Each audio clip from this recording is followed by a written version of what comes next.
The S&P 500 and Nasdaq ended a bumpy session weaker on Thursday, failing to regain ground lost in the previous day's tech-triggered sell-off.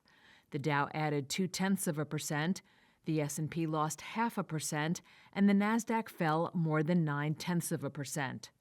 All three indexes were up for most of the session on the heels of stronger-than-expected second-quarter GDP data. Megacap stocks traded higher mid-afternoon, only to fall later in the day, with Meta platforms Microsoft and Nvidia all ending lower. Lackluster earnings from both Tesla and Alphabet had pummeled Magnificent Seven stocks a day earlier, causing the S&P and Nasdaq to log their worst day since 2022.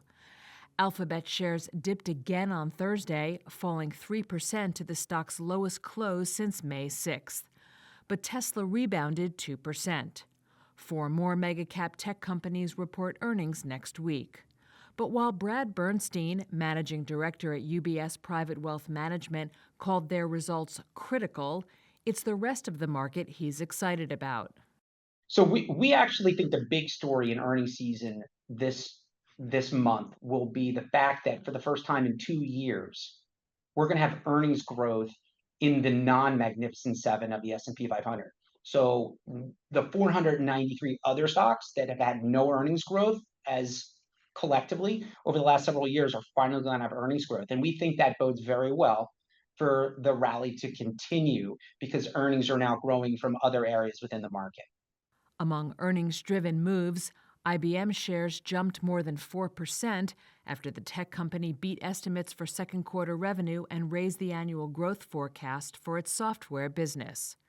Shares of American Airlines rose more than 4% after the company said it had taken swift action to reset its sales and distribution strategy, which had driven away corporate travelers. Meanwhile, shares of Southwest Airlines climbed 5.5% after saying it would end open seating on its flights. On the flip side, Ford shares plummeted more than 18% after the automaker's second-quarter adjusted profit missed estimates by a wide margin.